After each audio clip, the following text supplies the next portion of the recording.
Bonsoir, merci d'être avec nous sur Journal de guerre. Au 404e jour de la guerre, voici ce qu'il fallait retenir de la journée à 19 h, heure de Beyrouth.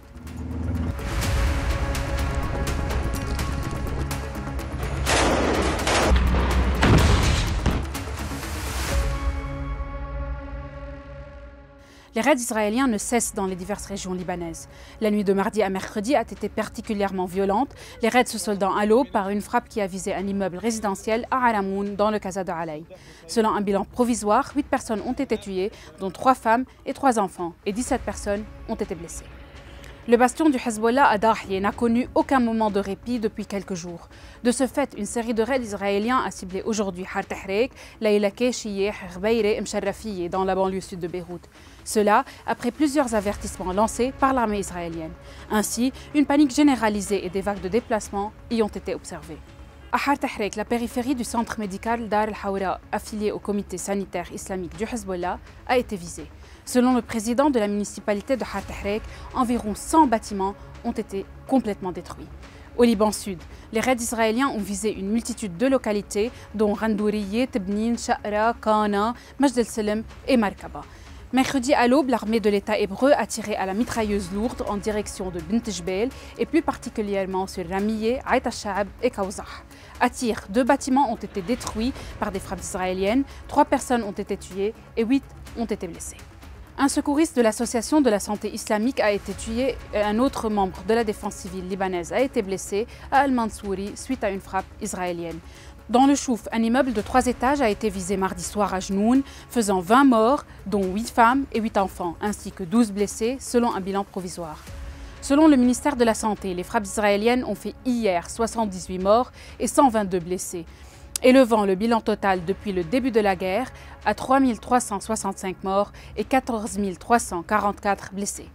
Pour sa part, le Hezbollah a visé pour la première fois la base de Kriya à Tel Aviv avec des drones kamikazes. De plus, le Hezbollah a rapporté avoir tendu une embuscade le long de l'axe Aïtaroun-Ayneta Bint Jbeil, faisant plus de 20 morts israéliens. Les médias israéliens ont quant à eux confirmé 11 victimes. La formation pro-iranienne a également indiqué avoir mené une autre attaque cet après-midi avec des drones kamikazes contre la base Amos, située à 55 km de la frontière libano-palestinienne à l'ouest de la ville d'Afula. Elle a notamment déclaré avoir visé un rassemblement de soldats israéliens à Maroun el-Ras, la base logistique de la brigade 146 de l'armée israélienne à l'est de Naharia, ainsi qu'un quartier général du bataillon Ramim dans la caserne de Hounin.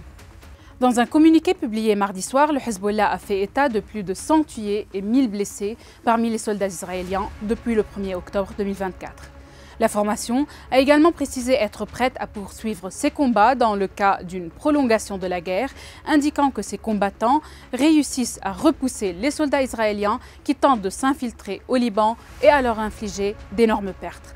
De son côté, le chef d'état-major israélien, Herzi Halevi, a signalé avoir intensément attaqué la banlieue sud de Beyrouth et avoir visé des cibles du Hezbollah. Il a notamment déclaré que l'armée israélienne continuait à éliminer grand nombre de dirigeants, de combattants et de commandants du Hezbollah. De plus, le ministre israélien de la Défense, Israel Katz, a déclaré qu'Israël n'acceptera, je cite, aucun accord qui n'inclut pas le désarmement du Hezbollah et son retrait au-delà du Litani, ajoutant que l'infrastructure du Hezbollah s'effondre à Beyrouth et qu'il continuera d'être ciblé partout où il se trouve. Par ailleurs, l'armée israélienne a annoncé que 3 de ses soldats avaient été blessés dans des affrontements au Liban au cours des dernières 24 heures. Elle a également déclaré avoir intercepté 2 drones qui avaient pénétré en Israël depuis le Liban.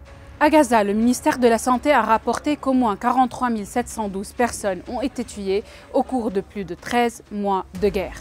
Sur le plan diplomatique, le secrétaire d'État américain Anthony Blinken a appelé mercredi Israël à mettre en place des pauses réelles et prolongées dans les combats à Gaza pour permettre les livraisons d'aide, alors qu'une échéance imposée par les États-Unis pour améliorer les conditions dans le territoire arrive à son terme. Blinken a déclaré qu'Israël avait pris plusieurs mesures pour répondre à la crise humanitaire avant l'échéance fixée par l'administration du président américain sortant Joe Biden, mais que davantage d'efforts étaient nécessaires. Israël avait annoncé l'ouverture d'un point de passage humanitaire supplémentaire vers Gaza quelques heures avant l'échéance du 13 novembre. Merci de nous avoir suivis sur Ici Beyrouth. On se retrouve demain pour un autre résumé de la situation. Vous pouvez suivre toute l'actualité concernant cette guerre sur notre site web www.icibeyrouth.com ainsi que sur nos réseaux sociaux.